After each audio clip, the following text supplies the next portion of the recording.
What's up, guys? Mike Lewis here, and welcome to the Mike Lewis podcast. If you guys want to keep up with me on social media, you can follow me on Instagram at Mike Lewis Official, and you can follow me on Twitter at MikeLew52. It's where most of my updates come. If you're enjoying my content, give me a like and a subscribe. And without further ado, let's just dive right into this episode.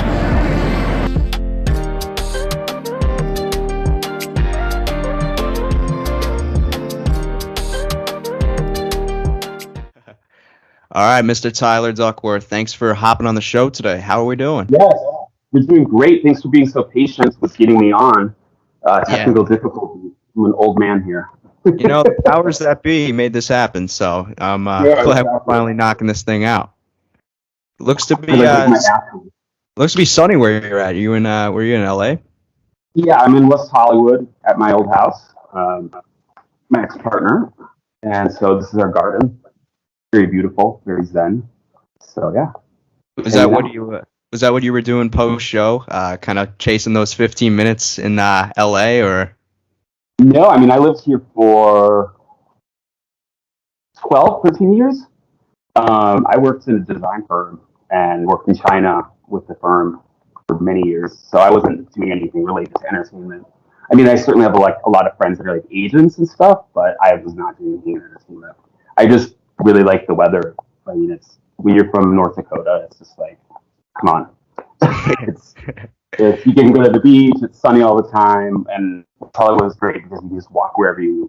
I'm on a swim team, outdoor practices. That's pretty nice. So. Yeah, I've been talking about it, and Janelle was one of my recent guests too. We both talked about this. Is when you guys first came onto the scene, mid 2000s with your real world social media wasn't, necessarily a thing back then. And now it's kind of interesting to see a lot of the older school people now resurface on this all-star show with like the heightened press and like social media being like such a figure point that it wasn't back when you were there. How's it been for you kind of jumping back into the fold? Well, my therapist was very concerned. He and I had just spoken before I left, right before I left for All Stars 2. He's like, how do you think you're going to handle, the social media aspect of people say things about you? And I was like, I don't care. Maybe 5 years ago or 10 years ago, but I already know, I had gained weight from COVID. I know that I'm balding, those aren't secrets. But also that's not why people want to hang out with me or be around me. It's not my hairline or my body. I'm fun. I'm a funny guy. I'm very kind-hearted and I like to have a good time. So yeah, you know what you get with me. So it's anything that someone's going to point out on social media is not news to me. I know what my flaws are. So, wow. So yeah, it's some of the cast members that we were talking, they're as it does get closer to the air date, I'm seeing how strong my conviction is in this because I'm okay, cast photos came out and I was like, oh, okay, great. Because if you haven't been on TV in 11 years, in my case, it's oh my God, I'm jumping on TV again. I'm a full-time teacher, in grad school. I don't have time to go work out. Jarrell and Brad have been doing challenges this whole time. I was I had a teacher body, a dad body. I was fuck, I have to get into shape. And I have 3.5 weeks to get into shape. But, when things started coming out, I was I'll take it. And even with the new photos the assets that we're, promoting with the show, it's I'll take it. I think it's just I am who I am. And I think all of us are in a constant place of trying to improve ourselves. And I think that's what makes us very interesting people to get to know is that we're very just open and vulnerable about our strengths and weaknesses. And that's actually the difference with All Stars I've noticed than when I did challenges in the past is that no one is really trying to prove themselves in the sense that I'm so important or I have this or I have that. It's everyone's just very humble, and I think we all have battle wounds from chasing our 15 minutes after our real world season or whatever it is, and we've all had those ups and downs in our lives, and I think we're in a community that we all get it. Even if we don't have to say things where we just kind of we all have been through it. And so there's a camaraderie there that's at the most basic level, which is really, really nice. Do you think you saw some of that in younger you when you were first on the shows, kind of almost needing to more or less prove it in a way, and you were trying to Absolutely. You kind of overdo it because you just think oh, like I need to act like this, or I need to do things a certain way in order for me to get casted on the show. And it's funny because I see that behavior with the younger kids on the regular franchise, is that they'll behave a certain way. Well, Darrell actually told me this. I go, how is it like competing with these new generation that and compared to All Stars? And he said, well, to their face, they'll be super nice, they'll be super courteous, and uh, like chill, and then like after the show they'll just like be dragging you on social media, like saying awful things and trying to dig up crazy things about you from your past, and it's just like mean spirited. And so I think I'm really fortunate that social media didn't really exist when I first did my Real World season, but we were just so worried about getting cast again that you kind of have to like ham it up. And I remember like on the duel with the first challenge, Johnny had this whole gag of he brought out like these like potato chips out of his jersey, which is kind of funny. I think I was laughing, and like the way the first challenge was structured was like neither of us were going to win. We were the new kids on the block, and they got so mad at Johnny. They're like, he doesn't take this seriously. This is a competition. Who does he think he is? And I think it's because they saw that like he's a very captivating, funny guy, and they were intimidated. They were insecure about that. So, you know, look how it ended up for him, So it was I just specifically remember that moment. I was like, I can't believe you're doing this. But, it gets you to those are the stories that people want to see, and they want to see crazy antics. So it's kind of balancing act. Yeah, I wonder whatever happened to that John guy from the duel. Well, You know what happened to him? I don't know. It's Johnny Bananas. I don't know whatever happened to him. No, we lost contact now.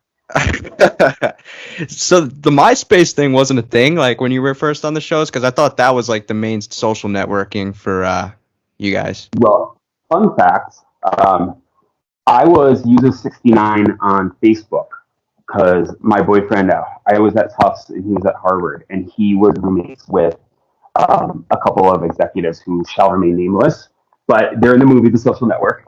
So I was like one of the original like on Facebook when it came out, because that was my generation. It was like 2004, 2005. We were in like the same like Cambridge, Massachusetts. So when I did the show, which was like a year later, like there was no Twitter, there was no YouTube, which I really liked because I think I would have been too fragile to like hear what people's comments were about me, because I did get like certain reactions to people in real time, and some of it was not positive, and so it's like a really hard pill to swallow if you have to see things that you don't like about yourself. And so I think that would have been magnified with social media like 100 times, and that would have been so difficult. So I'm not jealous in any capacity. Mm-hmm. And recently I saw this article that I think you were featured in, if I'm not correct. Yeah. I was reading that article, and I'm not much of an article guy, but Tyler, when I saw that it was going to be about you, I'm not to toot your own horn here, but I had to tune in. And I noticed that you said that you weren't called again after your last win on Rivals. But I got to say, I got to call BS there, because I think that you had to have at least been in consideration for a few seasons after your rival win. Are you sure? There's two free agents. Okay. And I forgot about that in the interview. To be fair, I was supposed to go, and the day my partner was driving me to the airport, and I got a call from the vice president of Buda Murray, and he's like, "I am so sorry, but we're making a casting change." I was like, "You can't do this right now. Like, I'm literally on the way to the airport. Like, this is BS." I was pissed, and I was just like, I had prepared for it and everything, and like, especially after having won my last two, I was like, "All right, we're gonna do this." And so I was like, "Fuck this." And after that, I never got a call.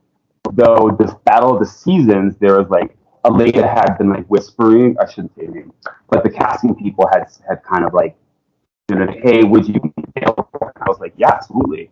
I was in great shape, and I still don't understand why they didn't invite Key West. That's insane to me. But if you look at our record, all right, even Svetlana got to the final on the duel. Janelle won her first challenge she was on, and she's the first one of anyone in Key West to win a challenge, which is great.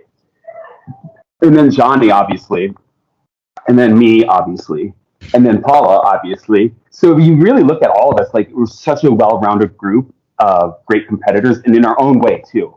You know, we're kind of like the X-Men. Like we all have our very different talents, but none of us are really, you know, extreme in any sense of like we're like MJ, like or like CT. It's like we're just very balanced out. But because of that equal balance across all these different like talent skills, I think we've been able to shine.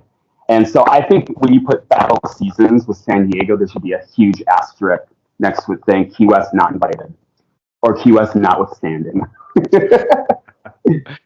Yeah, it seemed like there was a little bit of a JV atmosphere going on with. Yeah, you know, it's like when they put like different fresh meat people on, it's like, come on, like they would literally, and I was just like, it brought up those wounds from free agents getting the rigmarole because like I was on the phone with Johnny and Paula and Janelle, and they were kind of like, "Are we going to do this?" And I was like, "I'm not getting my hopes up. I don't trust the process." Like after like you know, it was like they never call me. Like if they would call me specifically if this were going to happen, if they're talking to you about it, like okay, you know, I said I'd be available to do it, but I got no call, and so I was like, whatever. So that's why actually, truth be told, when I said in this article, when casting called me, I was like, are you sure this is the right number? Like, do you know who this is, right? I was like, you still remember me? Or, you know, not being a dick, but I was like, you know, I did stop watching the challenges because I was a little pissed off for a certain amount of point because I was just like, oh, this sucks. Like, I would really want to do this. It's not even like the winning. It's more about just participating in like all the challenges. Like, oh, that'd be really cool, or that looks crazy. Like, and it's fun to like just challenge yourself, like jumping off buildings, like you know, like being tethered to things. I don't know. Just that's what I do the challenge for. I like to like do crazy shit, and that's what people when you get older, like you pay to jump out of airplanes or go bungee jumping. It's like, oh, well, you can get actually paid to do it when you do a challenge. So it's like I don't have to fly to New Zealand and buy it when I can get paid to do it, you know? So that's why like getting the opportunity to come back to do All Stars is you're just very grateful because there's not a chip on my shoulder at all anymore because like everything happens in life for a reason. And this is the perfect time. It was the perfect timing. I wasn't teaching summer school and I was literally had nothing else to do. I was just going to hang out in my cabin and go water skiing. So sure, I'll go. Why do you think like the call stopped coming for you? Do you think there's a reason or a motive or? No, I think, you know, it's they have a certain equation, I think, with the show. You know, they have so many X, Y, Z, and I think Frank coming on, he kind of took over that spot because Frank is an amazing competitor, and Frank and I are really close friends. And Frank and I were pissed because Frank and I wanted to do a challenge together because we're gonna tear shit up.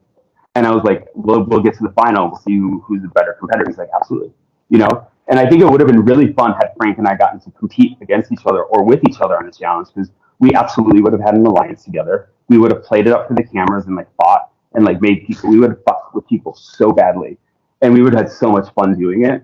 But I think that they had an equation in their head. They're like, all right, they have one athletic gay guy that we think can win, so we don't have to call Tyler because Frank's here. And then Frank stopped doing it because he was moving on with his life. And I mean, there was a bunch of challenges, like not for nothing. There was just like no gay people on, no gay guys. And I think there was a couple of seasons that they weren't like real threats to ever win. So that's why I felt like, all right, if you're gonna have like a stereotype like gay guy, you should at least like have a couple or like so they can band together or you know one that actually has a shot at winning. Namely me. I want to do it again, but at a certain point, you just kind of like you close that door and you're like, all right, I'm moving on. I don't know. That's what I like a lot about All Stars because, or at least this season in particular, because we've got, you know, obviously 3 gay guys on the season where it feels like, you know, historically speaking, you know, it's kind of like, you know, we'll stick one on a season Yeah. Our job's done. Exactly. They'll go in the Yeah. first elimination, and then our job's done. Yeah. Whereas like Yeah. now, Controversy for that. yeah, now we got 3. Whereas like, you know, say if like you guys were on Battle of the Seasons, it would have been like, in my opinion, it take a storyline of like the villain Frank from that season, and then you being like the good guy, and you guys trying to strategize against each other. Isn't that not something that, you know, That could would have been appease great. to? Yeah. Well, also, I would have pulled him aside and be like, Frank, like, you got to chill out, dude. You're like going a little hard on Sam here. You know, but like, just it's like, I have like, because we have, like, I'm kind of like his older brother. Like, I would have been like, dude, like, you need to chill out. And he was like, he can be antagonistic, but like, I love that about him. And so that would have been great TV because it would have been genuine. I'd be like, you're fucking up our secret alliance. Like, chill out. Or, you know?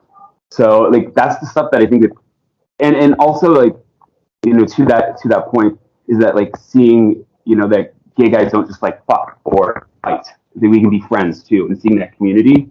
And I think they've like lacked that. And so that's why also too, I was super excited to see that Ryan and Derek were going to be there. And I've done a challenge with Derek before, but I didn't really get an opportunity to know him because Cutthroat was A, Cutthroat, but B, there were so many cast members that, and then we had different teams, and you were kind of like siphoned off. And the red team my team was so much to manage, and I was next to the blue team, which is a lot to manage too. So I was just like staying in my own lane, and that they were like down. We were in this castle, and so they were on the other side of it, and I was like Abe and Car Maria and Laurel do all their things. Like Derek was on that team, and he unfortunately was the first to go on that one. But JD was actually, there was 3 gay guys. JD. Uh-oh, JD. Oh my God. JD. No comment. Yeah, not in a bad way. It's just. We'll leave it there. People need more context. I think there's a shit they should have shown edition of that season, you know, but we'll leave it there. That's another thing too. The shit they should have shown. Those are one of my favorite parts of the. Oh my God. I want to know what happened to those. Like why they stopped doing those, because they okay, probably one of the most embarrassing things I've ever done on TV, and I can't really talk about it, but it was very recently on All Stars, and I started singing to myself, and I thought I was alone, and I was not alone, and it was very much someone was like in there sleeping, and they were not happy. This was on All Stars 2, and I was just like, oh my God, and so I like ran out. It was just one of those moments where it's like so embarrassing, but it would have been perfect for like the shit they shouldn't, or like shit they shouldn't show, or what is it? The shit they should have shown. Shit they should have shown. Yeah, there was like I'm so clumsy on camera, and I'm constantly like walking into doors and tripping. That people are just like, how do you survive on these challenges, Tyler? Do you need to get by? Sorry, or Gardner. Then, but yeah, that's what I mean. I wish they had each of those, because you get to know cast members more too. You get to see different sides to them. I think they should probably invest in a Duckworth cam. You know, stick it to you at all times. Yeah. That's the rumor, is that like MJ and Jarrell are like, we just want to show where a camera follows around Tyler 24 hours a day, because they just don't understand my perspective on things. And it's not just like the gay thing, it's just I'm a bit eccentric. And so they like, I'm very aggressive too in my like just my tone. I'm just like very straight to the point. I'm very Midwestern like that. And it's like they're kind of like you know, especially for like MJ, who's like such a great athlete. He's like that douchey like pro football player, and he's just like, he doesn't know how to deal with like an equally as aggressive gay guy. Like I'm very much just aggressive as he is, and we have a great vibe. We ended up becoming super super close on All Stars season 2, and he's like he's more than a brother. Like we have like a showmance. You know, but I mean, would you have thought like, oh, Tyler and MJ are going to be super good friends? You know, like. Yeah, I mean, I think that's the great part about this is, you know, you get people from different walks of life coming together. You know what I'm saying? Well, yeah, he actually, him and Landon, you know, they had Karamo and Willie on his Philadelphia season, and he said one of the biggest regrets was that like he never got to really like connect with them on that level, but they weren't really at a place where they were really ready. They were trying to reach out to him, you know? And so he really was appreciative of getting to know me and learning about like, because he lives in Tennessee, you know, he has kids and he's been married, you know, so it's like when I went back to North Dakota, like, when you live in West Hollywood for a decade, you're used to just like, I don't see women or children. It's just like gay guys all the time. So it's different to be around a family. And so it's very fun for him to just see like my perspective on things, but it's not that different at the end of the day.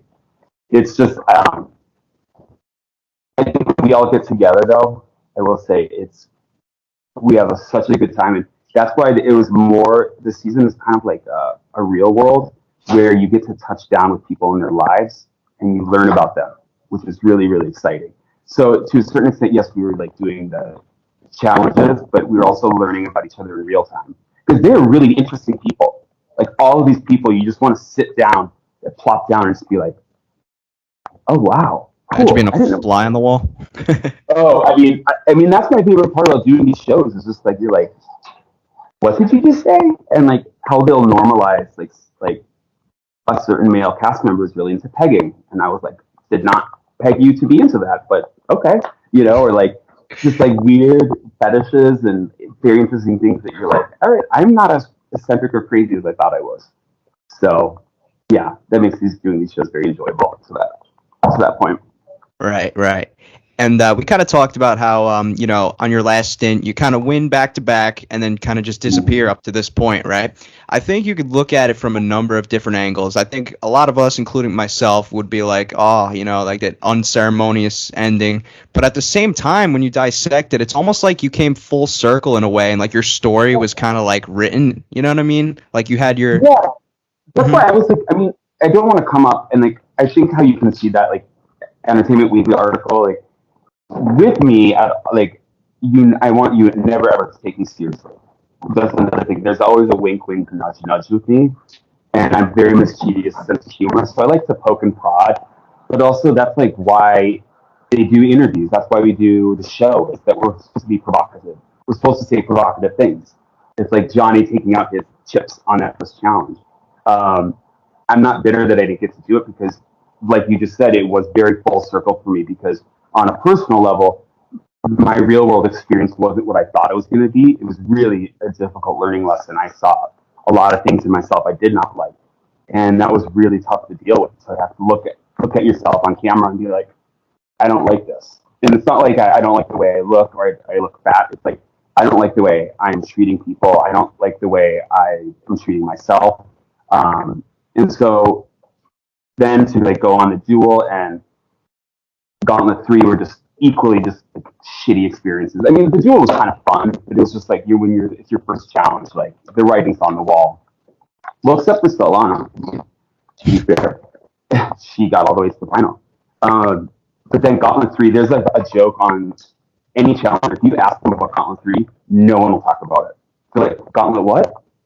Because it was such an awful experience for everyone involved that it's like it didn't happen. We've all erased it from our memories completely. How come that was? From the jump, like the rookies have to like live in these little huts outside of the main house that were not air conditioned. There were bugs. It was awful. It was so gross. And so then you had this vibe of like the veterans had this gorgeous house, air conditioning, and then different girls like hooking up with guys just so they could like not be in like the pits of hell. And then you're in Mexico. It was so hot out all the time.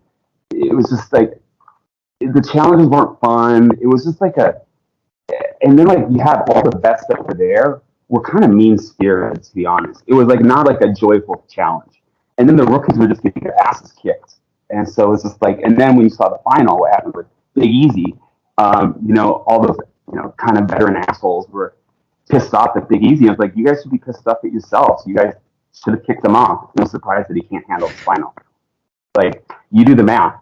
And so that's you know, it's so crazy to look at in retrospect, but we just do not talk about that season. So then actually, I was just like, I'm done with reality TV. This has not been like, I never kind of left a production feeling good about myself or good about the experience. And so I was training. I was living in Boston at the time, and I was even started working for the Celtics. I was doing like training their wives and doing injury prevention and stuff like that. And I got a call to do what ended up being Cutthroat. And I was just like, well, I got this sweet gig with the Celtics, and a couple of players were like, dude, you have to do it. We're going to be cheering you on. I was like, oh, okay, well, yeah, and then like being in that environment, that hyper competitive, like where I'd go to the, TD Bank North Garden and like watch my players like in the NBA championships is like, what's the challenge? That's nothing compared to these guys. But it was fun to have them cheer me on. So I went with that. I get confidence, I guess, into Cutthroat where no one had like really like heard or seen me in a couple of years since the Gauntlet free, and no one knew kind of what to expect. And then it ended up being such a great experience. I learned so much about myself, and it's like one of those experiences where there was a couple touchstone moments that I always take away from it. One of which was Johnny pulled me aside halfway through the game, and he was like, "What the fuck are you doing? You need to take charge of your team," because there was a red team, a blue team, and a gray team, right? And he was on the blue team. I was on the red team, and he was like, "You need to take charge of the red team. Tori and Brad are running the shit. You and Paula should be running it." And I had this like come to Jesus moment like years later. I was like, "Oh yeah," like, and I talked to Melinda about this. Like, had I gotten like Camilla, Melinda, Dunbar, Paula, we could have been like playing the game. But Tori was running, and Brad will even admit it. He's like, he was just like it. He didn't feel like it was like an honest win, and I saw what was going on by the end of that challenge, and so that's why I just voted myself in. I was like, I want bananas. I was like, bananas, let's squash this. And, and that was, it was that point where I was just like, he was me. I don't know. We've always had this weird, fun relationship, but like when it comes to challenge stuff, I don't know why. I mean, I don't even know why. I will tell you this. I don't even know why I chose him on the duel. I just panicked. Like I was like, Johnny, because I was like, I know I can beat you, and but also like they were gonna vote him in either way. Like when it came down to it was gonna be me or Johnny to be last pick. So I was like, it's gonna be one of us anyways. So, but in hindsight, like I could see where that would be like shitty. I don't know if he had been in my position, would he have voted to go against me? I don't know. I mean, I don't know. And also like. I was like, wait, I have to choose right now. Right now, I was like, looked at the producers. I was like, okay, and you're just kind of bewildered because you like also, mind you, it's like you're in or you're in like national television, and you are literally playing like it's like my worst nightmare being like the fat gay kid being like chosen last on the playground, but on TV, I was like, and so I just kind of shot out Johnny's name, and lo and behold, that would start this whole rivalry that went on for like all these years, and it sucked because him and I could have been working together over all those years, and we probably could have, again, like been helping each other out. But I think we realized like on Cutthroat, he saw the way I was performing, and there was a kind of mutual respect. But you have to remember too, it wasn't like a malicious like I want bananas. It was I had to go in. Like they weren't going to vote Brad in. And when you get to a certain number of players at the end of the challenge, you just have to kind of accept I'm going to go in, and so I want to do it on my terms. And so I was just like, I want bananas. Let's do this. And then all of a sudden, Tina and CT walk in. Like, I was just like, all right, well, this is not what I was expecting. I specifically wanted, because I knew what challenge it was going to be. I knew it was going to be back up off me because there was a rotation of the eliminations. So I was like, I definitely have bananas on this. Like, I can get him. It would have been a really good fight. But it would have been like, but like, I mean, to see CT and Tina walk in, I was just like, holy. And like, of all things, like, it's so crazy. Why that round? Like, why that specific elimination? You know what I mean? Like, and Johnny and I still to this day do not, because we wanted to go against each other. Like, Johnny wanted to go against me too. We were ready to like go at it. And were they sitting on call? Like, so like, let's say had it been, I don't know, like Dunbar versus, I don't know, like, I don't know, with Luke, like, no offense for like two boring people.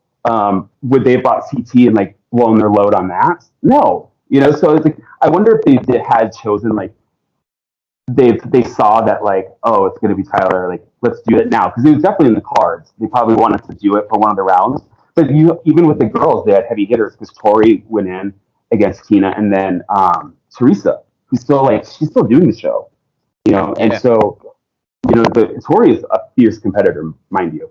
So take nothing away from her. So they got their money for it. They really did. And like I got lucky because I won the coin toss. So I was like, all right. So like when you do an elimination, you put so much effort in. So I knew automatically I had it because he was gonna He was gonna waste all of that energy on Johnny. Plus, one of the benefits of me being away from the show is you don't have alliances, but you don't piss anyone off. And I think Johnny had pissed CT off in some capacity. They're both big personalities, and CT had it out for him. And you do not want CT having it out for you under any circumstance. I don't say anything about him. I respect him, but after you've been pummeled by him a couple of times, you shut your mouth and you say, "I respect you." So that backpack moment was insane. Like, you don't know it in the moment. You don't know what's happening, and then like when I saw CT just like just stand up and seeing him wiggle, I was just like, holy shit. And then I was like, I was enjoying. I mean, it was just like you're watching history in the moment. And then right after Johnny got slammed in, I was like, oh shit, I have to go in now. Uh-oh.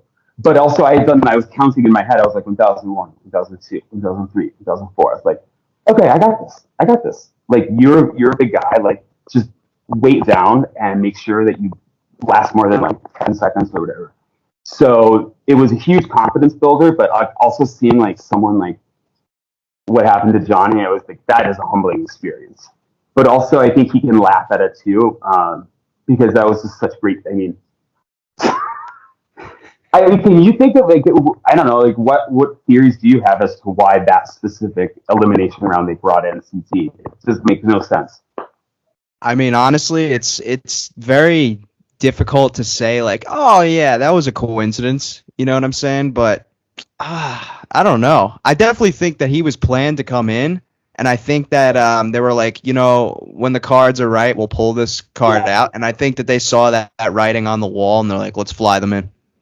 Yeah, they were like, and it's because CT hasn't done a challenge in a long time because of like issues with beating people up, I guess. And so like the amount of work they had to do to get Tina and him on, the legwork was huge.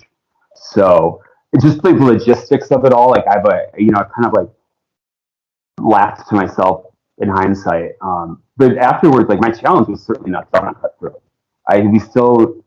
Our team was like famous for like we should have been obliterating the competition, like with Brad, Dunbar, myself, in hindsight, but we just could not get it together. And then I was like, all right, so it's the last elimination before the final. I'm gonna have to go in.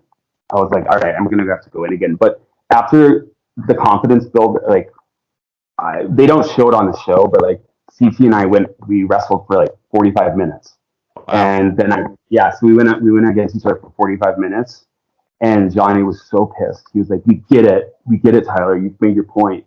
Just give up. And I was like, no. And then I was like, Tyler, you gotta save your legs for the next challenge. Like, there's no point at this point.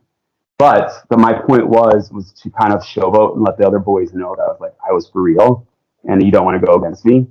And even they show this, like CT was like, damn, Tyler, you got heavy. And I was like, yeah, I'm built pretty solid, very, very solid. And so we have a very, very high amount of respect for each other. But in that next round, I had to go against Derek, of all people. And we knew what our elimination was going to be, too. It was like this pole challenge. So he immediately was just like, oh, man. Like, he knew I had like 50 pounds on him. I had big legs. And I was like, I had it. So I was very confident going in, but it was one of those, like, I definitely had to earn it. Like, I definitely threw up afterwards because Derek is so tenacious. I think the one victory I feel the worst about, in the sense that, like, I think he just had a son, and like, Derek's a nice guy. You're always kind of rooting for him. And so I didn't want to go against Derek, but he was the only guy left on his team. So it was like Derek. That's the only person I could go against. So it was just the way the cards were dealt. He could have gotten Dunbar or he could have gotten Brad. But it's so weird because I lost to Derek on the duel. So it's just this like repeat pattern of like I only win again. I win against Frank on Gauntlet, but again, Gauntlet 3 doesn't count. Remember? So who's the challenge rules? But I went against Derek twice, Johnny theoretically twice, and then CT twice. That's been my challenge elimination. So it's talking about full circle. That's pretty, I guess. But here's a cool thing though. It's not that badass because once you go against someone, you get it out of the way because you're like, all right, now I'm not as afraid to do it because I've done it once and I know what to expect. And when you kind of tussle with someone, you get to kind of feel them out. And like get to know maybe what their strategy is, what their energy is like before they go into elimination. I'm very, very quiet. I just like keep all my energy very tight in and very calm until I hear that horn blow, and then I go. And some people get like all rah, rah, rah, Like I saw even still the season on All Stars, like too much. Like save your energy, buddy. Like we get it. But yeah, so we've been doing that with these kids, like Johnny and Derek and CT. I got to know like okay what to expect. So yeah, like it was badass to say like I went against them and beat them, but it was more of like a strategy, and like I was lucky because I'd already gone against them and I knew what to expect. And I was like, all right, so things that they're good at and not good at, and I've seen them do other eliminations. So it's like, how can I take advantage of this situation? So yeah, it was badass to a certain extent, but I also got lucky because I kind of I learned a lesson from my previous rounds against them. Yeah, that was like a very mafia-esque approach what the red team took at the end of that. I'm pretty sure Tori said that like it was you or Dunbar, and whoever said like that they're voting with them, her and Brad first is like who's staying out. Do you think had it been Dunbar against Derek in the final elimination, the same outcome would have happened? Really? No. And that's what's so crazy about these challenges. There's an element of luck and there's an element of chance. And I think that Derek is such a tenacious competitor. He made me work for that victory, but I don't think Dunbar had it in him. I think Derek would have beat him, and that would have changed the vibe completely for the final. That means the blue team would have had Derek.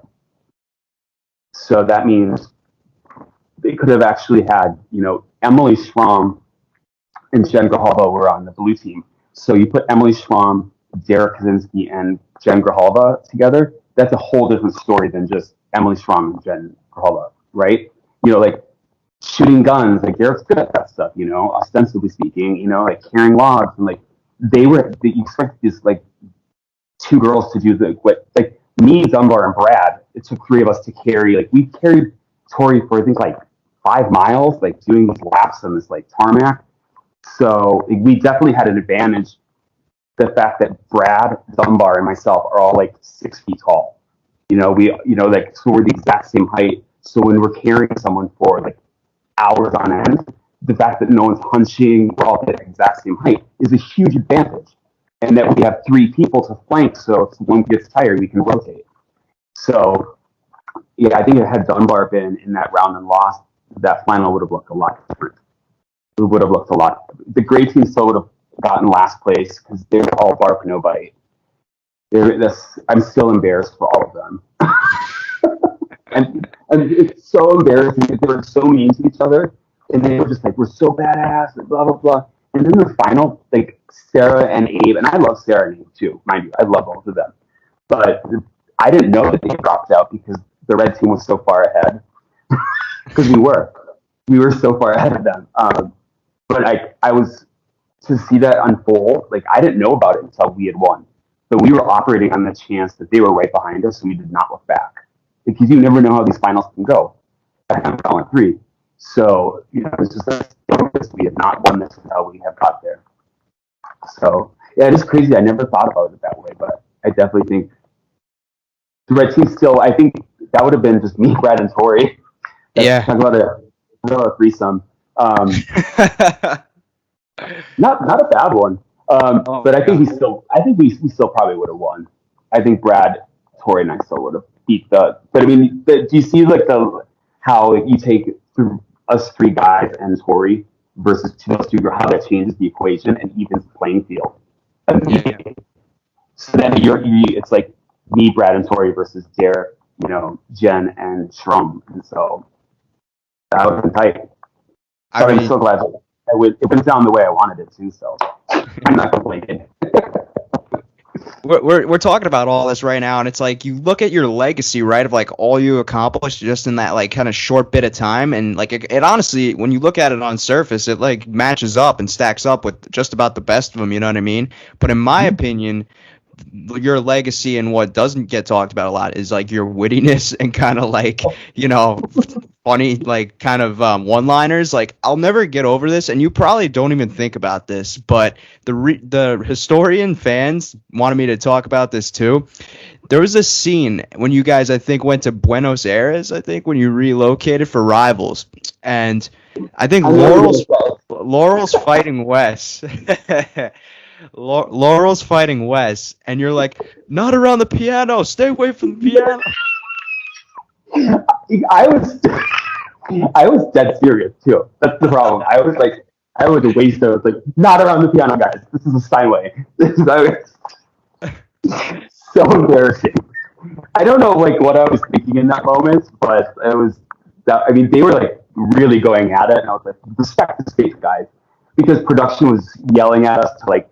It was wild. People were like climbing pipes. It was just like, you guys settle down. And so like part of me was joking at first, and then I was like, wait, this is a really nice piano, guys. So yes, part of that was very serious. Part of me was making fun of production at the same time. So yeah. When I saw that on the show, I was like, oh my God, Tyler. Were you concerned? Were you concerned about the piano itself getting like broken, or you guys just? I was very concerned about the piano being like, because they told us they're like, this is a very nice house, which it was, and they're this is like a very nice piano, and I'm a pianist, so I was like, this is a really nice piano, and so when I like was playing it, and I was like fussing around, I was like, you guys, they're like, under no circumstance can the piano be like anything happen to it. No, you can't put any drinks on it, can't get a scratch on it, can't mess with it. And of course, people start fighting left, right, and I was like, watch the piano, guys. And the guy was concerned about the piano, truly. So we saved the piano in the end, luckily. Yeah.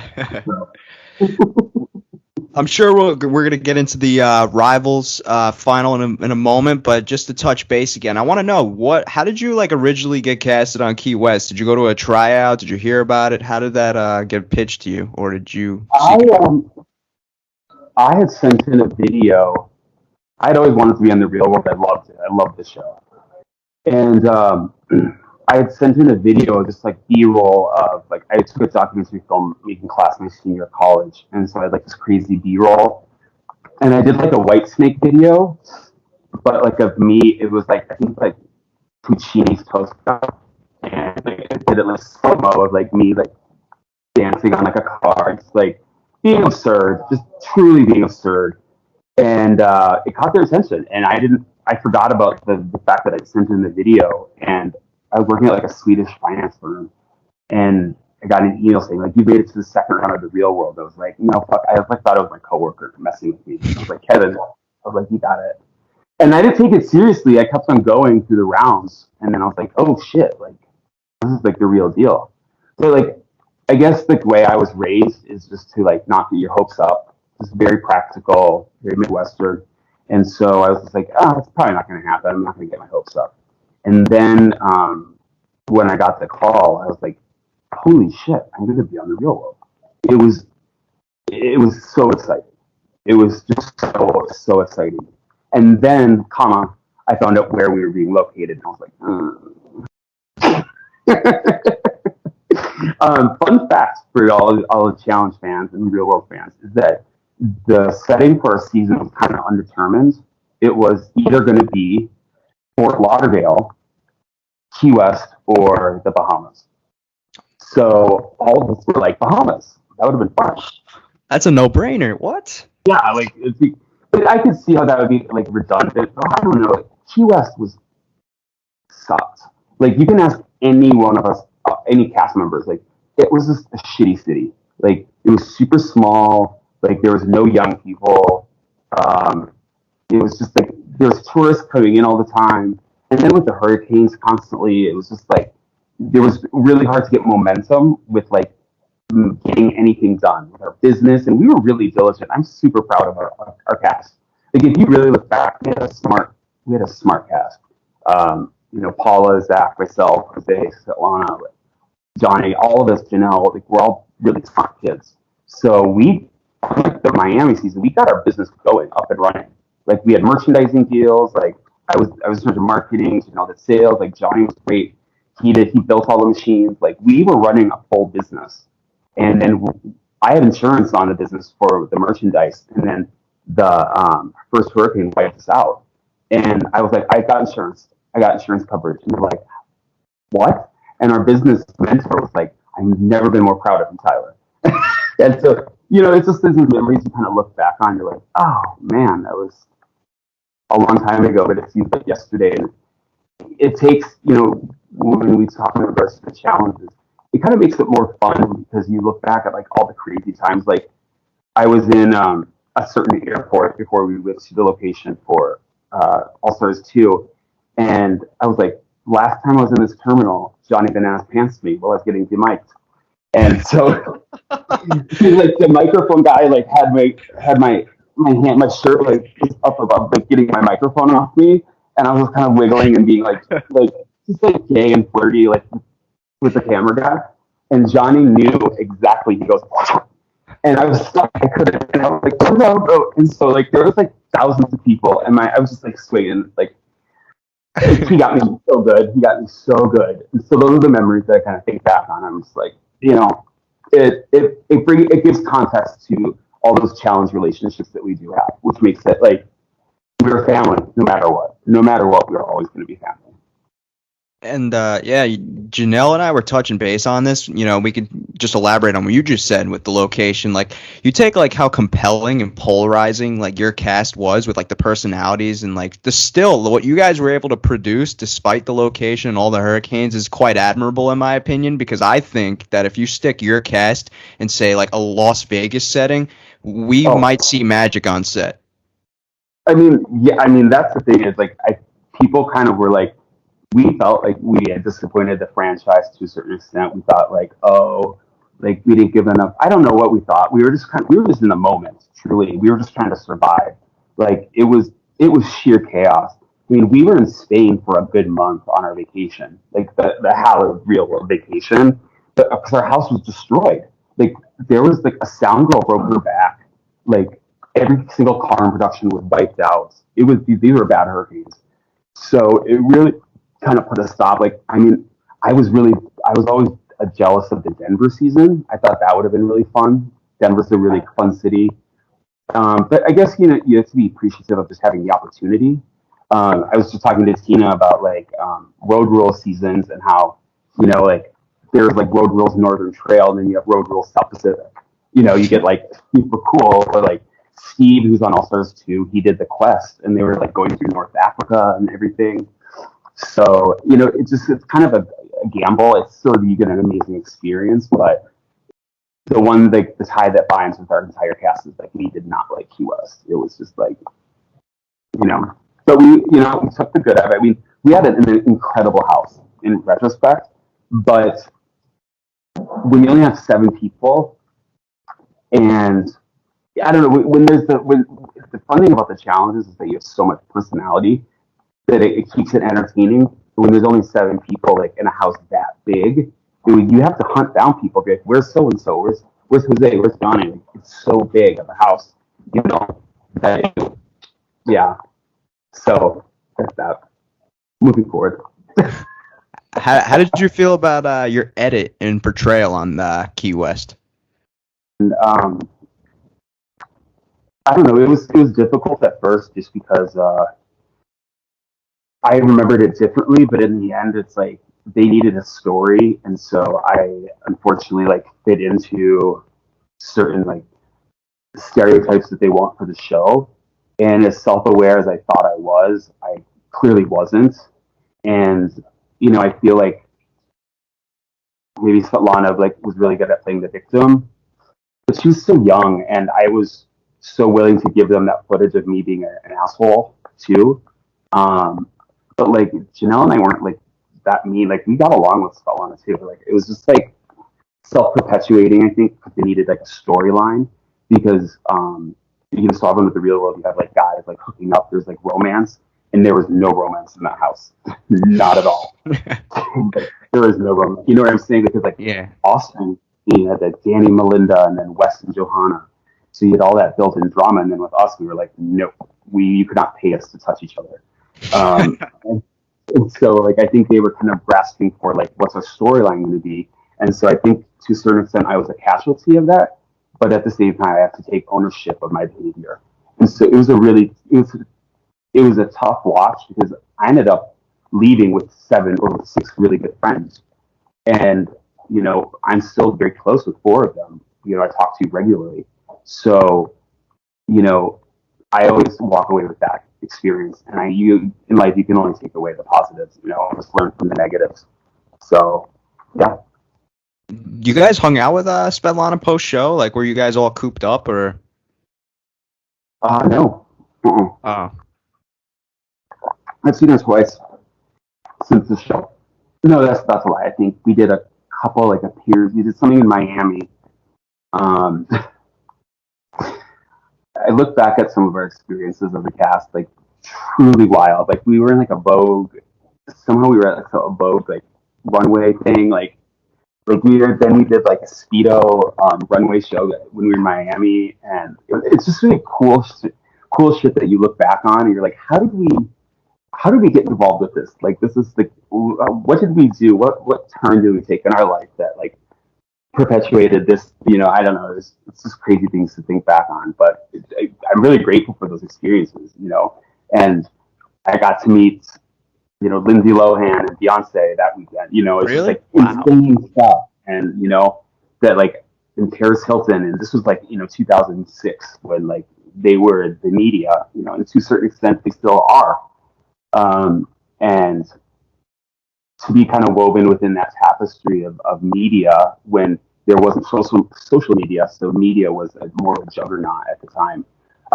It was more streamlined, if you will, because now you have so many streaming services, and social media kind of dilutes the power of certain media tools.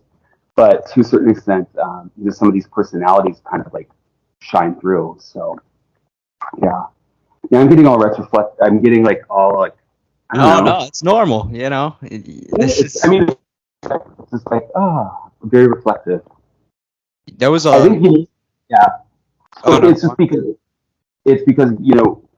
I was talking to some of my cast members from All Stars 2, and you had asked about social media, and I was like, I'm just kind of going in, like I know who I am, and especially as we're older, like I know who I am. I'm very secure with who I am, and I had the time of my life this season because a lot of the cast members really got to know me for like who I truly am, and they said this because I was so calm and like confident in who I am. Like I really do, and I do love myself. And it's such a long journey to get to a place where I love and respect myself. And I think we all go through those journeys in our own ways. But to have that reinforced by the cast members and just being like seeing that joy in me and that happiness like was reflected with them, and then it kind of like made it such a wonderful experience that so yeah, but like going into it, we're thinking about like I'm not really worried about how I'm going to be portrayed on All Stars 2 because there's nothing to be worried about. Like I just had a really fun time, and I was myself. I just had such a lovely time, and you learn lessons from like life continues to hand you lessons until you learn from them. And I definitely had my real world experience and those first couple of challenges to learn from. So you go into it just like being more cautious and just being more respectful and like learning about yourself. And so I'm not worried about anything. It's more like it'll be fun to relive those memories because I think you get caught up in the game. But for me, and I talked to cast members from All Stars 2, like I was so happy with what I walked away with so many friends, so many good friends, and so many. I laughed. I've never laughed more in my entire life, and that's what I want. I want fans to see is like those funny moments of like just like us cracking each other up. So truly, that's what we spend most of the day doing, just like ragging on each other and just like laughing because we all are really weird people, and so when you get us all in one space, it's like hysterical. So yeah. Did your first stint on the show take any toll on your mental health, or? Absolutely, it did. And I don't think we didn't talk about it, that kind of stuff at the time. I will be open. I am bipolar, and I was undiagnosed at the time. So I think it's very painful to kind of watch and experience because I felt like I was swimming alone, and I didn't understand like all that was going on and like my behavior, like me kind of lashing out at certain times and not knowing why and like this was not unusual behavior, you know. And so it was just kind of like while I was being hard, like getting criticized, it was also like a red flag of like, oh, like maybe there's some deeper issues here at play, which there were. And you know, I think we were also very focused on Paula, that it was easy to like not look in the mirror about your own self. So I've learned how to like be much more forgiving of myself in retrospect because I know the journey that I've been on and what was in play.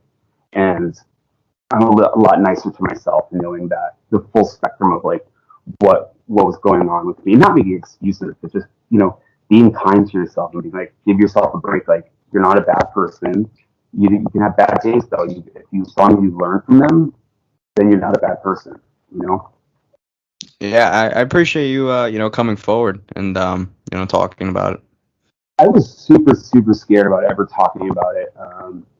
On the challenges, I was so scared. I was like, professionally, like, if, you know, down the road, if that got out or something like that. But now I think there's like a more healthy conversation. There's not such a stigma attached to it.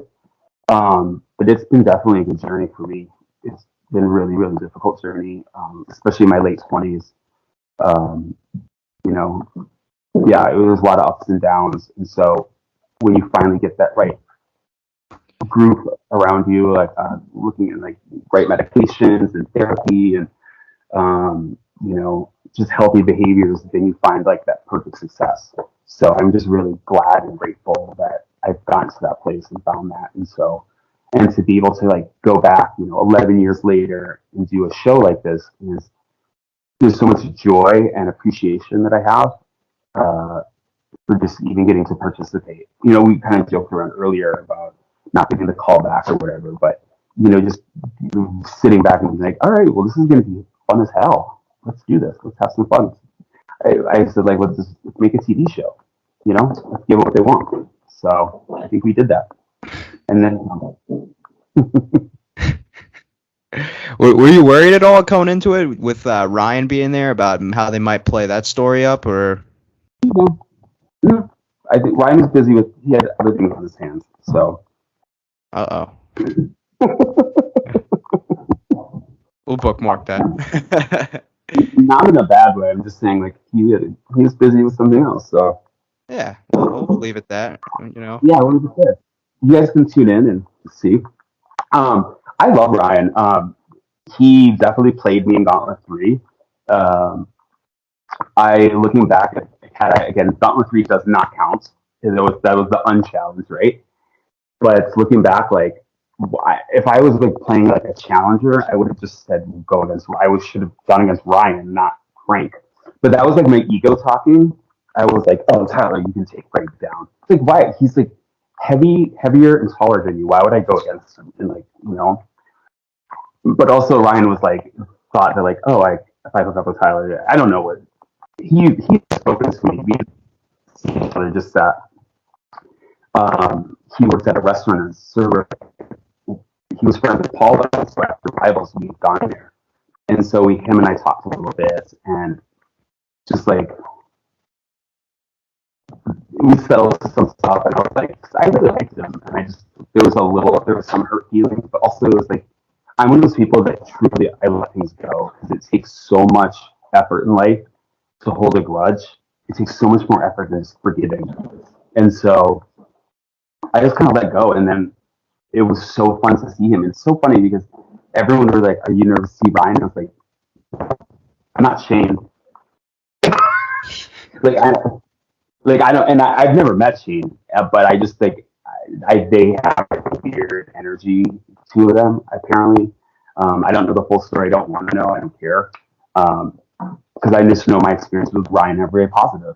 And so I will say this, I very much so had Derek and Ryan's back this season because I was so appreciative to have other gay guys on the show that we never have that opportunity to have multiple gay cast members.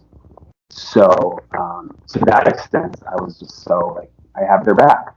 And it did not, maybe it was not the popular decision or move, but I'm proud of what I stood by. Like, that's why like I can look back on how like I played a game that I'm very proud of because I like did what I was and sticking up for like my community, I guess if you will, in the sense that like I don't want to see like gay guys bullied or like you know what I'm saying. Yeah. So I was like sticking up for them like when I can, and just being like if you were given the opportunity to, I'm gonna have my sister's back. Like, so yeah, I mean to that extent, it's like I'm not worried about things because if you do the right thing, you have nothing to worry about. Yeah. So yeah. And, we've gotten this far without talking about it, but I wanted to talk about the Rivals 1 final because, I would say that, I mean, Cutthroat, you had all those elimination wins, but I think, like, your banner moment when you look back at Tyler Duckworth's challenge retrospect would have to be that final performance. You know what I mean? Like, going into it, you were sick, it appeared, from watching. How sick were you? And do you feel like had that been in a normal setting, like not before the final, they would have DQ'd you? They definitely. I was retching all night. Like I was just like I was like feeding in the kitchen floor. It was so sick. I had a garbage bag I was laying on. It was that bad. Like Wow. it was really bad food poisoning. And I felt so bad for Johnny. He was like, we got this far, and then production like didn't know what to do. But then I kind of went into like beast mode where I was just like, okay, you just got to figure this out. And so they got me like saltine crackers. I remember Gatorade, and I could barely go the restaurant. And we were in Bariloche, Argentina, which is like near the border of Chile. And there's like iridescent mushrooms painted on the walls and like neon. It was just like, this is not where I need to be eating dinner the night before final, right? And no one really ate the food, but like I famously am always hungry. So Jen and I had like shared this like platter, and lo and behold, Jen and I get super, super sick. And like her and I were like racing to the toilets and everything. It was just like, if anyone's ever had food poisoning, it's like coming out both ends. And there's like literally nothing you can really do about it until it just passes through you. God, I was like, this is not happening. This is not happening right now. This is not happening. Especially with the elimination that Johnny and I had won over Adam and CT, which for the record, internet, Adam did not throw. Okay? He did not throw. Adam just fucked up. All right? And I fucked up the same way Adam did, but I just caught on faster than Adam because we were carrying each other's like balls, whatever. The point is that I hear that controversy like whispered, and I was like, no, don't get it twisted. Adam did not throw anything. All right. Adam is not for want of money. He has plenty, so he wouldn't even take a bribe. Like that's not who he is. We beat them fair and square. But with given all that, I was just like, there's no way I'm not going to at least give this a go. And like, this is the perfect example of why you take, like, this is challenge strategy 101. You take a poor performing team to the end with you so that you guarantee, because in Rivals, only the first and second place team got money. Third place got nothing. So we're thinking to ourselves, all right, we got to bring a shitty team with us to the end. And we love Leroy and Mike. They're great to be around. So we're like, all right, we'll bring them to the final and we'll have that like ace in the hole card so that we'll at least get second place. Because we knew Wes and Kenny were going to be really tough. And I was like, all right, like I got to at least try doing this final because I go, I think we can take Mike and Leroy.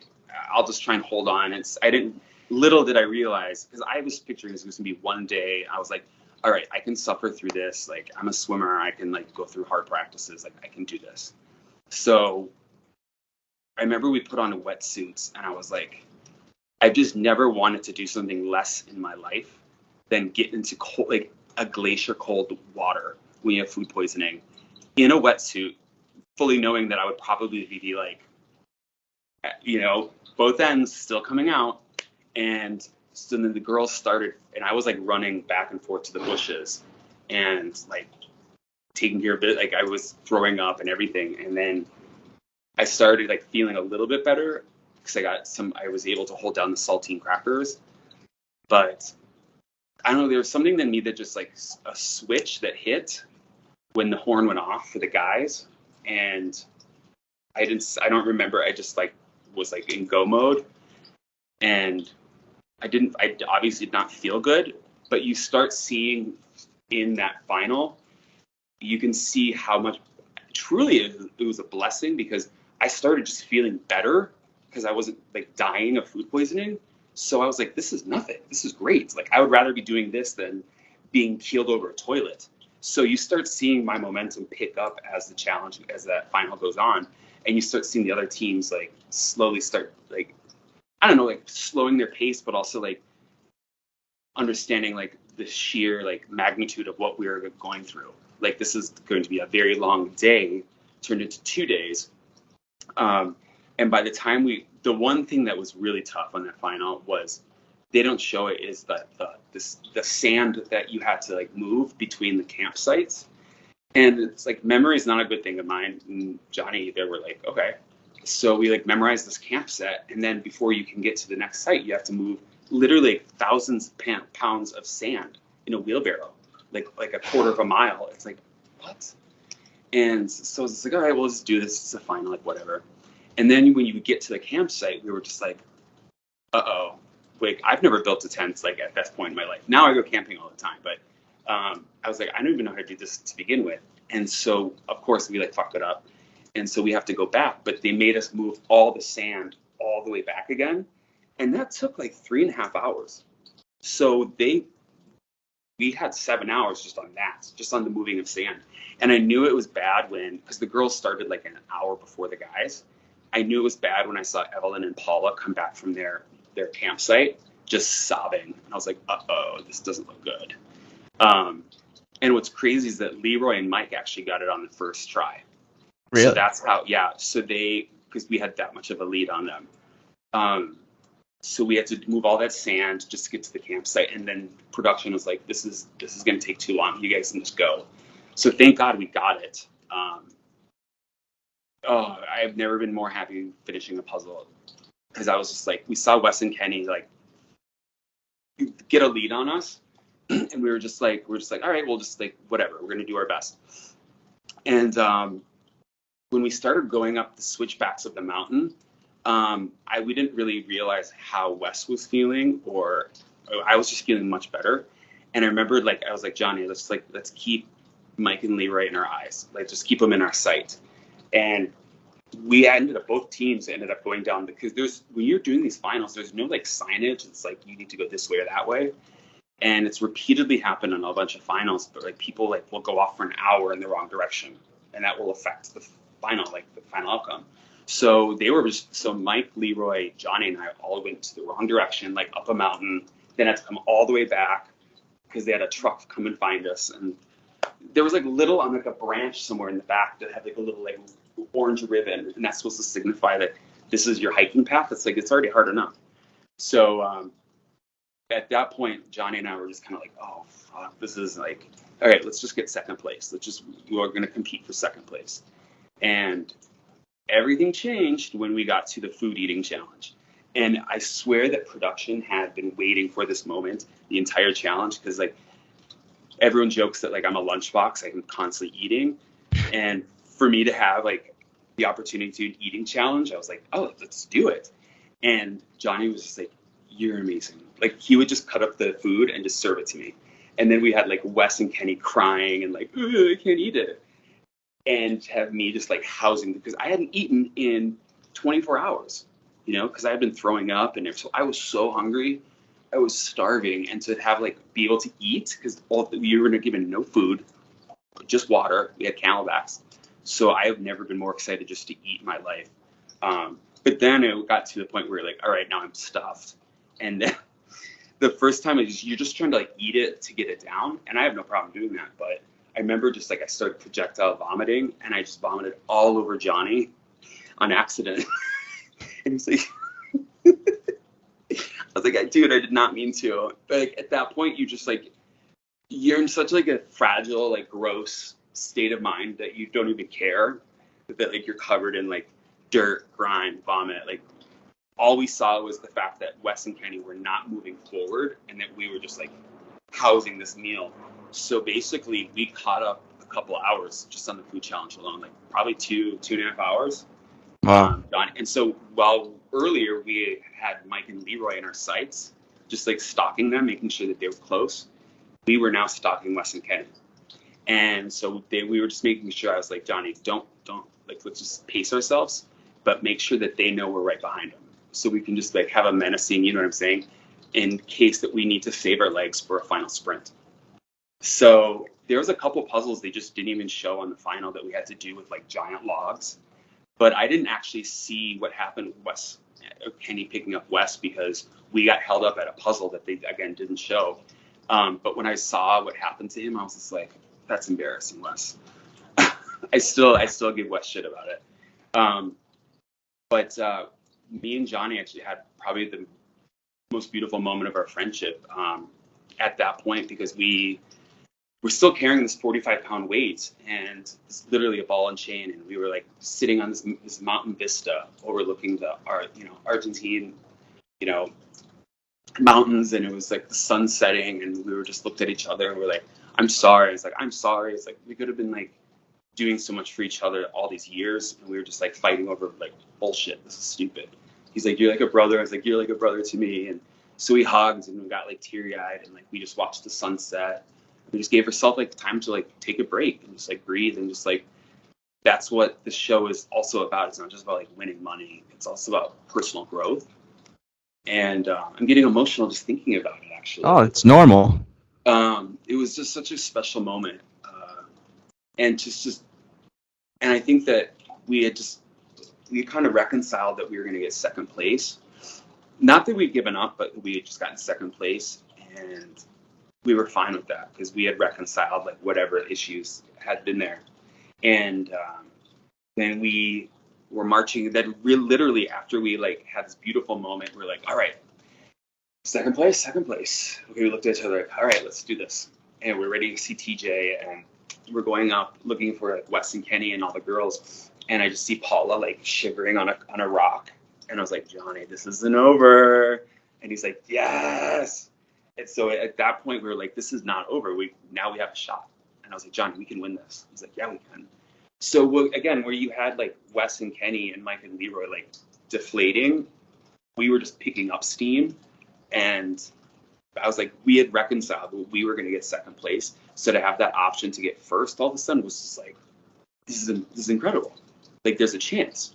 So, you know, the prospect of just having to stand up on when I saw the All-Stars season 1 finale, it's literally what we did on Rivals. It's like the same lake that they had to like canoe on and everything. It was like the same thing, but they had nicer beds. They got to balance on, we had to balance on rocks. I remember Johnny was like, you're beat up you need to get some sleep, because I didn't get any sleep the night before. So he took the first shift, and I've never fallen asleep faster in my life. And the first place team got like a nice mattress. The second place team got like a blanket. And then the third place team got like, they had to sleep on straw and rocks, which was Mike and Leroy. And so I remember just being like, I was like, just get some sleep. And then we ponied off, and like, it was just like, it was great teamwork, because like we both got rest. Whereas Wes and Kenny, Wes was like, I'm sick, and then he wasn't feeling good because he was just dehydrated. So Kenny wasn't sleeping and Wes wasn't sleeping. Wow. So while both of them were awake dealing with bullshit, Johnny and I were, one of us was taking a break, you know? So that very much affected what was going to come into play the next day. And this fun fact is that I had, with Johnny's help, talked Mike and Leroy into quitting because we were like, you don't have health insurance. You guys are young. If you fall off this mountain, like, they're not going to do anything for you. You're on your own. And they're like, oh, wow. And I was like, yeah. And I was like, you guys should just go back to Las Vegas now. Your show is about to like debut. And they're like, yeah. I was like, think about all the money that you guys are gonna miss out on. Like, you want to watch your show. And they were just like, yeah, you're right. This is too dangerous. Yeah, okay, we're gonna give up.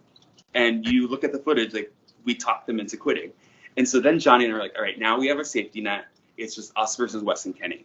And they had like quite a bit of a head start on us. And I was like, just like, as a swimmer again, I was like, Johnny, just follow my pace and we got this. And we just stalked Wes and Kenny for hours, just like having them in our sights. And we got it down to 2 minutes.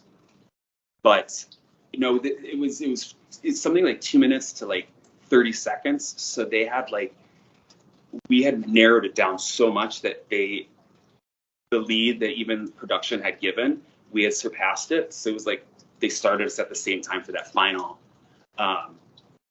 portion.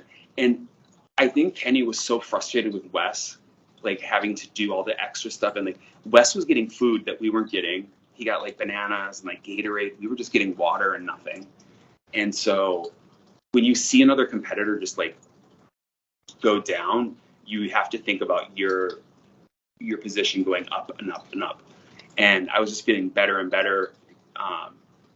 It was the only time I've ever seen a little bit of weakness in Johnny, and not in a bad way, but it was just like he was gassed out, like as we all were. But I was lucky because,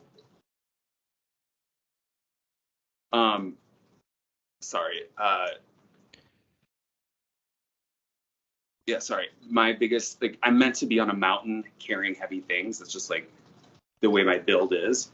So it was great to take the lead and be like, all right, we're going to take 30 seconds break, go. And so I counted off and I give him, because we're also at altitude, mind you. So it was great because I got to take the lead and pace ourselves for our team. And then very on the opposite side of that, when TJ was like, you guys are going to have to use the GPS. You have to find it. Use this GPS to find the key. And once you have the key, you have to race to the top of the mountain. I was like, I don't even know what a GPS. I was like, Johnny, you do this. And he goes, Tyler, run. So he just did, we just run. So then we were going to panic Wes and Kenny to make them think that we had our key. So he just had me start running towards the top so that we would get in their heads. And then he was using the GPS to like find it. And Johnny's so good with that stuff. He's like really, really good with, like tools and machines and cars and that kind of stuff.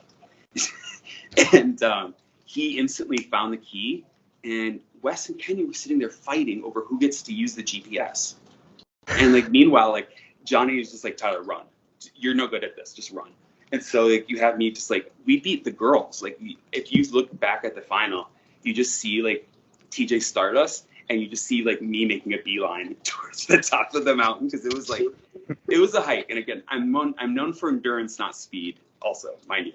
I'm not speed. So he's like, I just remember him just saying, run, Tyler.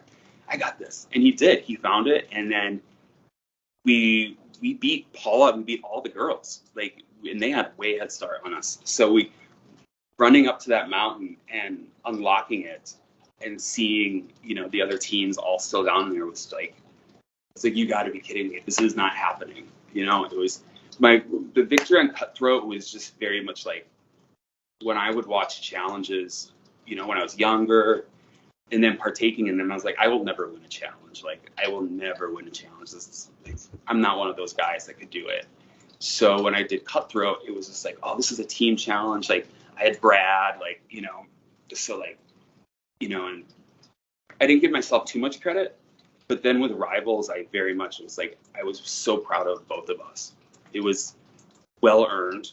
And having just done a final the season before, I appreciated the level of endurance and how they really stepped it up in terms of like what was expected out of us physically and emotionally in that final. And still to this day, I believe it's one of the most difficult finals. And I joked with like people that were on All Stars 1. I was like, you guys are so lucky that I wasn't there on season 1 because I would have destroyed all of you. Like, I know that specific mountain route that Darrell and Yes were on. Like, I climbed that mountain. Like, it was like the same as like, that would have been perfect for me. Like, everything they did was textbook Rivals. They had to eat, they had to like balance while the other person slept, they canoed. But the only difference was Johnny and I were carrying a 45-pound weight the whole time. Yeah. So, and you know, Wes and Kenny got like, they were fighting literally the entire final. And they somehow broke their ball because Wes thought it would be easier. So they had like shards of concrete in their socks and everywhere. It was just like, it was asinine. And, you know, it really spoke to what the whole concept of what Rivals was supposed to be, was like, can two people work together that don't get along?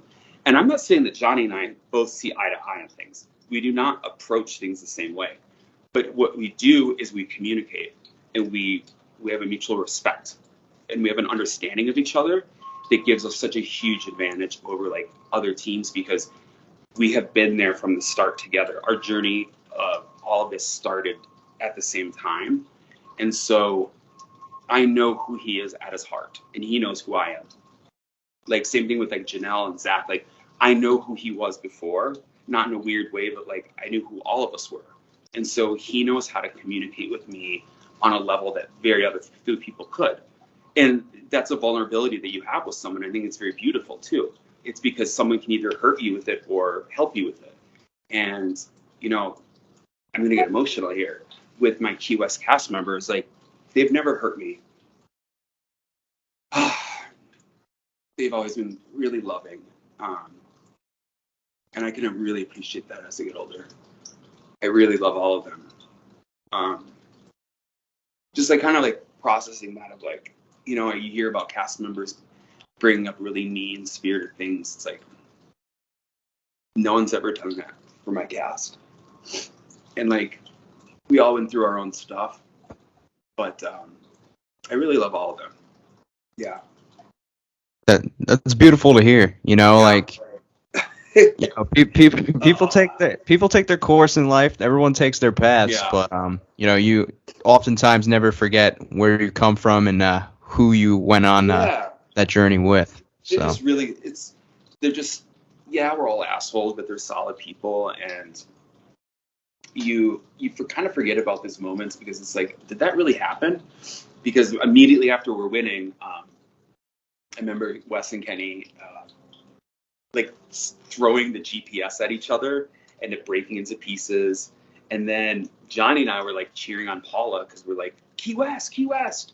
And then to like get to share this with Paula and see her finally win a challenge was just like epic. And just like to have like out of 4 winners, 3 of them be from your season is pretty badass. that is. And like Paula was on my team the previous season on my red team, and she kind of got fed to the wolves, you know, with Brad and Tori and all. So it was just very like a full circle moment that was just so beautiful. And it's no secret that Kenny is really good friends with Johnny.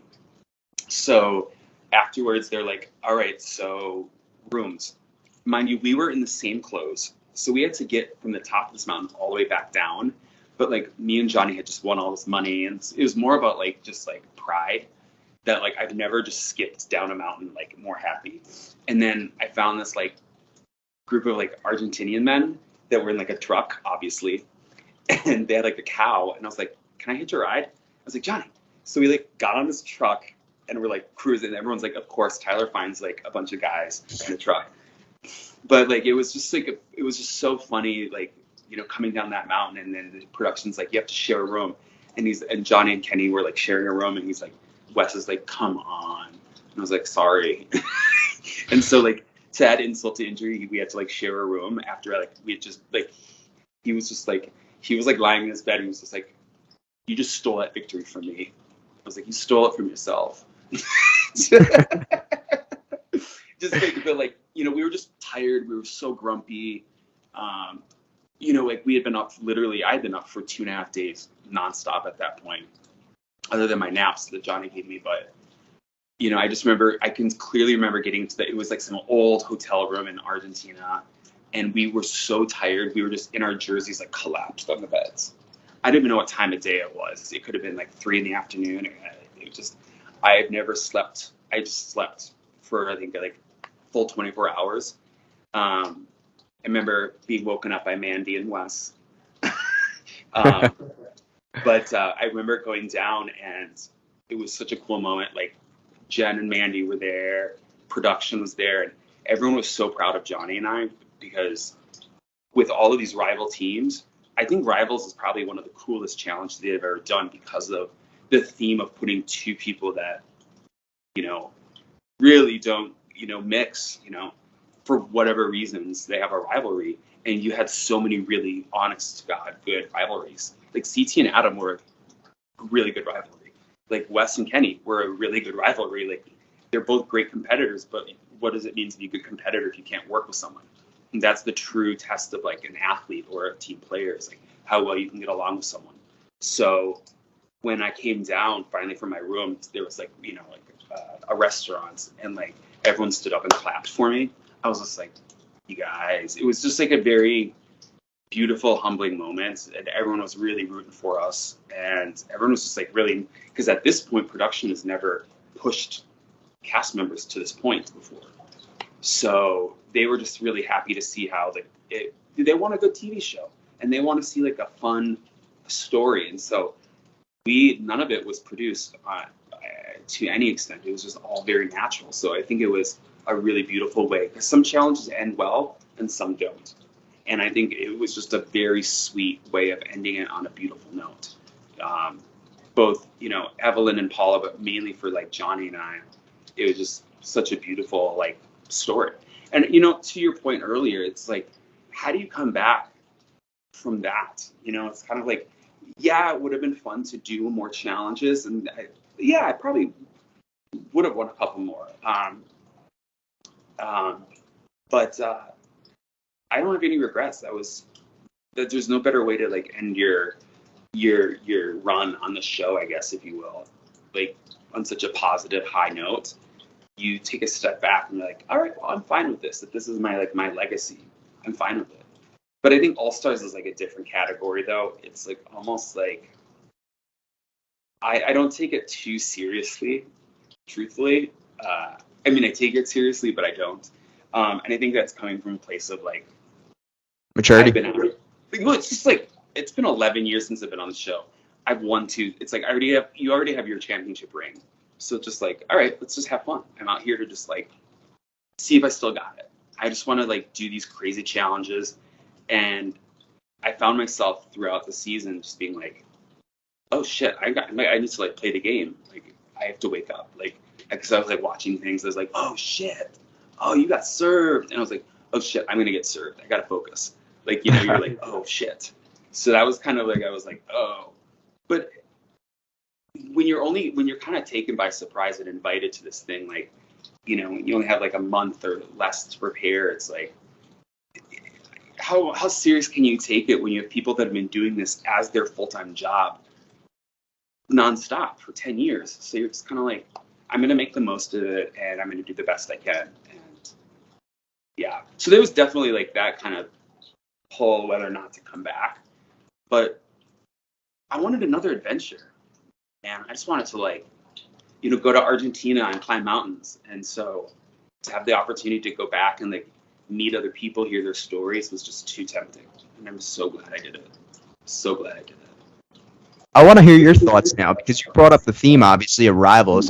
And I think a lot of people would agree that like seeing them get creative with the original formats for an All-Star season, maybe like an All-Star, not an All-Star, a Rival season for an All-Stars. I'm not gonna lie, when I saw you and Janelle were gonna be on the cast, instantly I'm like, there we go. It clicked in my head. I'm like, we're getting a battle of the seasons. I think that they've been truthfully flirting with a battle of the seasons for a while now.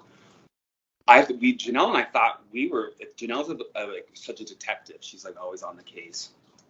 And a little side note, what's really fun for everyone to watch this season is that I think you guys get to see more of a fun side of Janelle, because I'm like her annoying little brother. I'm always like poking her. I'm like, Janelle. She's like, what? But now that she has kids, she can tolerate me more and my behavior. And so we're always like trying to like find it. So we were convinced it was going to be Battle of the Seasons. So we were like, Johnny's lying. He's going to do the show. But like, Tyler, so you're going to be paired with Svetlana, and then Janelle's going to be with Johnny. And I was just like, remember, because I told you we like fully expected Svetlana to be there. So I was like emotionally getting ready to like make my challenge return, being partners with Svetlana. I was like, great, this will be really good. But seeing some of the cast members that were there, I do think that they just couldn't quite get the numbers of cast members. But I think that they're flirting around because they got pretty close. If you look at some of the other casting options, and I think it would be, people would love it. And I truly think I can speak from a place of very, very much certainty on this. They have enough rivals on All Stars at this point. Yeah, I definitely have one. I have one very, very strongly, and he knows who he is. And I'm not the only one. Like, there's certain people that you make good friends with, and then there's people you just do not mix with, and you have a vendetta against. And it's like, you do, like, if I'm on a challenge with this person, I will send myself in to go against this person. I want to. We'll put it that way. So now, did you and Janelle have like kind of like, oh, if you go on this, I'll go on this agreement, or like, would you either of you have gone on it anyway without the other?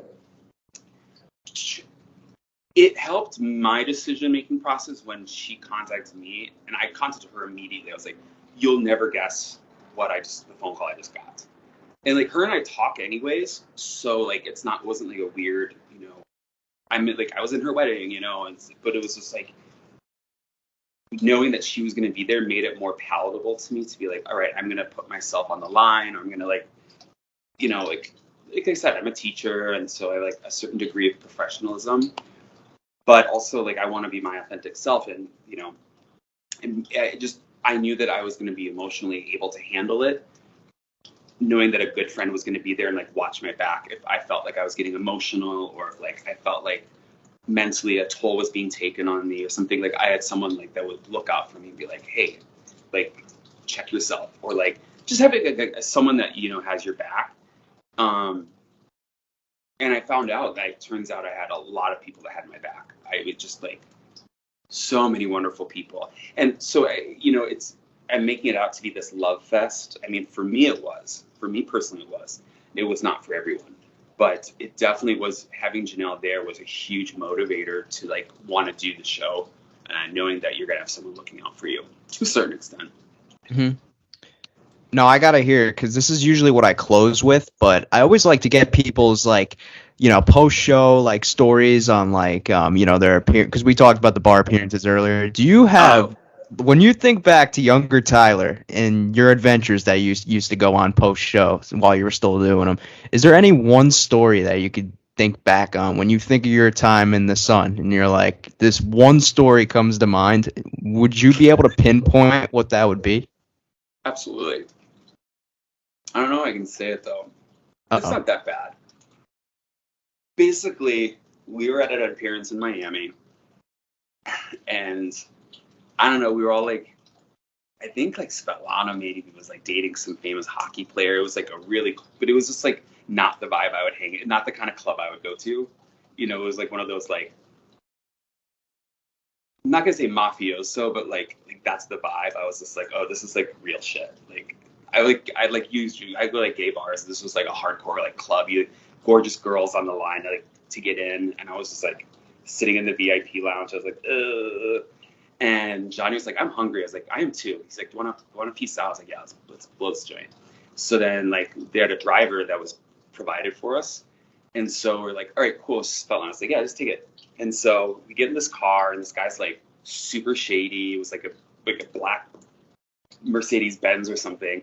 And like I like kind of looked over at Johnny, and I was like, he's like something just doesn't seem right about the situation. Like, I don't know. And so like he's like, I gotta stop and get gas. And I was like, okay. So like we pull up to the gas station, and he just gets out of the car and walks away, like not towards the gas or not towards the restaurants. And I just looked at John and I was like, run.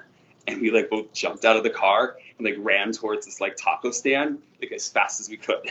And I don't even know why we were paranoid, but like we weren't doing anything bad, but we just got so, you know, when you have those feelings of like something is really shady is going on, like I don't want to be here. We definitely had that at the club. Like all of us just wanted to get out of there, and it was a nice club, mind you. And then like we were like, this driver seems super shady, and we just walked away. We're like, we're done. So we were like huddling in like a taco stand, like eating tacos, being like, oh my god, what's happening? Like it was just it was so absurd when you think about the enormity of like your adventures you have with these people, but it was just so like it was just one of those times where you like it levels the playing field of no matter what, we still have these, we'll always have Miami, just like he pants me in the terminal, and just other funny moments like that where it's just like yeah, there's a lot of fun memories. I wasn't too much into I didn't do a lot of appearances, but I know that like my cast members like Paula and Johnny did a lot, and Janelle did too. So they were really busy with that, but it was fun just to do here and there. It's absurd to think the amount of money that you make just for showing up to a bar for one night. I just never felt comfortable. I was just like who wants to see me? Well, not a lot of people obviously didn't, but like no one really did. But like it's still crazy to think about like in your young 20s to get paid that much money just to like show up and party. So that's why doing All Stars 2 was fun, because the motivation for people being there is so different. It's not about being relevant to get appearances. You're just there to like, authentically speaking, have an adventure, and you're not trying to get appearances. You're not, because everyone was back in the day on the Real World. Everyone was trying to get more famous than each other to get bookings. You can ask Melinda, like her and Danny were booked literally every weekend, like for years. It's like a Jay-Z Beyonce type dynamic of the Real World speaking. And it's so weird because Key West and Austin were filmed in the same year. So we have a very interesting relationship with Austin, like Key West does.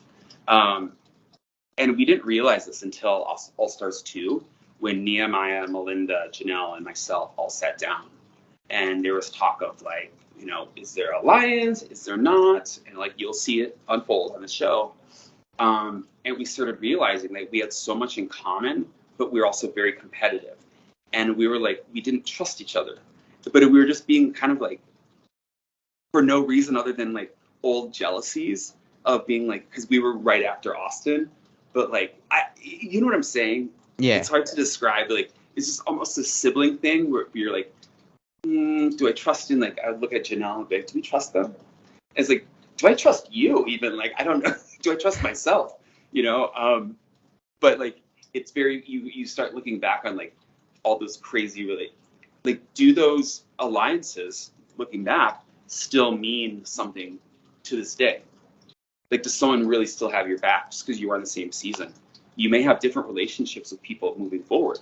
Mm-hmm. Like, I booked, I booked a photo shoot for this travel company in Europe for Janelle, Darrell, and Casey Cooper and myself. And this was like 2006, 2007. And Darrell had never, I love this story about Darrell, by the way. He was like, oh, I'm doing road rules. Like, he'd never left the country other than like Canada. And he gets campus crawl. So then he's like, all right. And then their big prize they won for campus crawl at the end of road rules was to go to Mexico. So he's like, okay, great. So he'd never been abroad. And so I was like, Janelle's like, yeah, I'm friends with Darrell. Like, he's a cool guy. I like asked him. I was like, all right, cool. And he ended up coming, and we ended up having a great time. So it was like a motley crew, like Casey Cooper, myself, Darrell, and Janelle. And we just traveled around Europe, and we got paid to do it and just go to London, Paris, and everything. And just, it was really cool because he, on All Stars 2, he pulled me aside and was like, I just want to say thank you for like getting me that gig. He's like, I never left the country, and I really wanted to go Europe. And like, he's been around the world and back again since, but he was just like, you didn't really know me, and you took a chance on me, so thank you.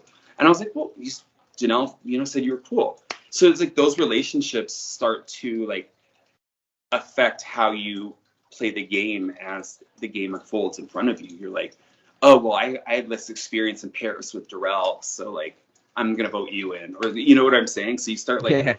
you know, like prioritizing certain things, but it's so funny to see how people do or don't, and their metric for doing it is wild.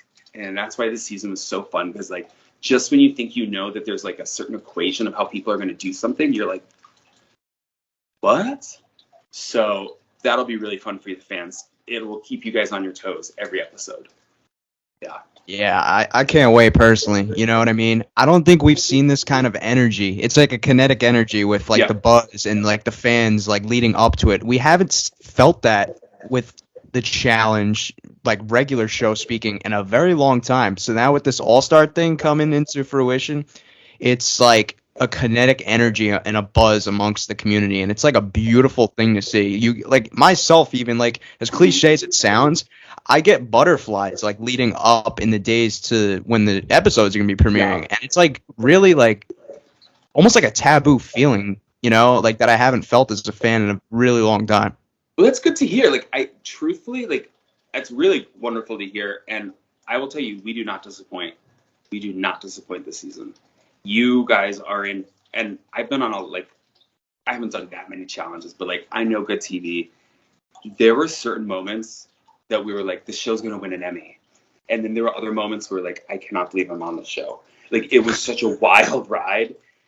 But at the end of the day, I'm so glad I was on there. And it was so perfectly cast. I can't even express. It was so perfectly cast.